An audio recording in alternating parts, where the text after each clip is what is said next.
Hello mga katambay! Welcome to Tambay Journey. Eto na nga ang araw na dadalo ang mama ko sa kasal. At dahil nga dadalo ang mama ko sa kasal, ay ihahatid natin siya sa kanyang paroroonan. Pansin nyo ba ang magandang bestida na nabili ng mama ko? Hindi ba't bagay na bagay sa kanya? Nagmukha tuloy siyang 18 years old. Binibiro ko nga itong mama ko na pwede pa siyang magjawan ng 5. O, diba?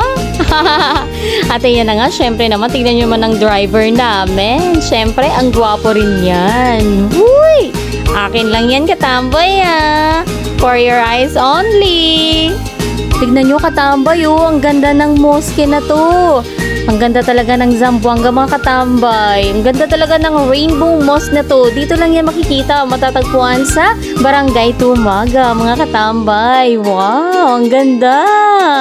Pero in fairness, hindi pa ako nakakapasok dyan. Ayan, no?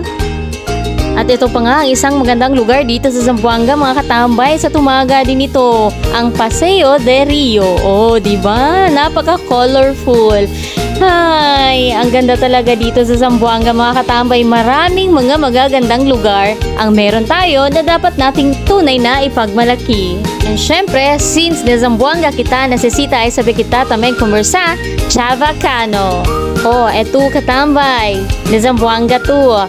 Sabi ba to, Conversa Chavacano? Uy, nandito na pala tayo katambay sa Regency Pasanangka. Baka nagtataka kayo mga katambay kung bakit hindi ko na lang sinamahan ng mama ko na dumalo sa kasal. May trabaho pa kasi tayo mga katambay at ang dami ko pang trabaho na dapat gawin at tapusin. Babawi na lang tayo next time katambay. Siguro naman sana sa susunod ng kanilang pag-iimbita ay tayong trabaho nang sa gayon ay makadalo naman tayo ng kanilang piging. Dito na nga tayo sa loob mga katambay. Wow, ang dami ng sasakyan mga katambay. Ibig sabihin marami ng tao sa loob. And syempre, bumaba na ang ating Inang Reyna. Magbigay pugay sa ating kamahalan. Yee! And syempre, inabot ka na rin ng kanyang regalo. Ayan. At sinalubong na nga siya ng father of the bride. At syempre, pagkatapos ko maghatid sa mama ko ay bumalik na nga tayo. Bongga sila katambay, no? Sa dinami-dami ng lugar na pwede nilang pagandaan ng kanilang kasal ay dito talaga sa Pasanangka Regency. Ibig sabihin, ang dami nilang bisita katambay. Ibig sabihin, ang dami nilang pera katambay. Sana all.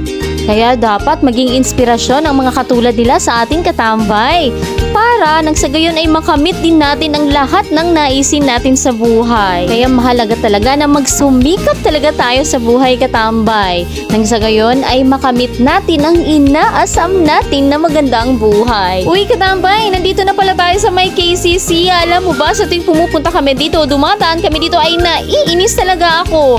Grabe kasi ang traffic dito katambay. Ang hirap mag-antay dito sa traffic tapos ganito pang kainit. Sa ganitong sitwasyon katambay ay kailangan mong magdala ng mahabang pasensya. And syempre, dahil maiipit ka nga sa trapiko at mainit, kailangan mo rin magdala ng maraming tubig. And syempre, no, para hindi ka ma-dehydrate. Diba? Kailangan mo yun katambay. And syempre, pag uminit ng ulo mo, inuman mo lang ng tubig para pumalma ka. Karaniwan kasi ang iba natin mga driver ay bigla na lang umiinit ang ulo dahil sa haba ng trapiko. Kaya katambay, kalmahan lang natin. Ayan mga katambay, bago nga kami umuwi ng asawa ko ay dumaan muna nga kami dito sa bilihan ng pagkain. Gawa ng itong asawa ko ay hindi pa nga nakapag-lunch at gutom na rin siya. Kawawa naman, kaya dadaan muna tayo sa bilihan ng pagkain. Alam nyo ba mga katambay, first time namin mag-drive-thru dito. Paano kasi ay bihira lang kaming makadaan dito katambay. Ito yung Jollibee na malapit sa KCC katambay. Siguro ikaw lagi ka na dito. Sa susunod na punta mo katambay ay imbitahan mo naman kami. Huwag kang mag-alala katambay, di naman ako malakas kumain. Pero nakadepende pa rin yan sa o-orderin mo sa akin. Hello, mahiya ka pa ba? Nandyan na ang pagkain at libre pa. At ayan katambay, order na nga tayo ng ating pagkain. Syempre, ang orderin natin ang abot kaya lang ng ating budget. Ano pa nga ba? Kundi ang sikat na Mix and Match. Alam mo katambay, gustong-gusto ko talaga kainin ng kanilang mga pagkain kasi kuhang-kuha nila ang aking panlasa. Para sa akin, hindi talaga nakakasawa at nakakaumay ang kanilang pagkain. Jollibee, baka naman. Babay na katambay!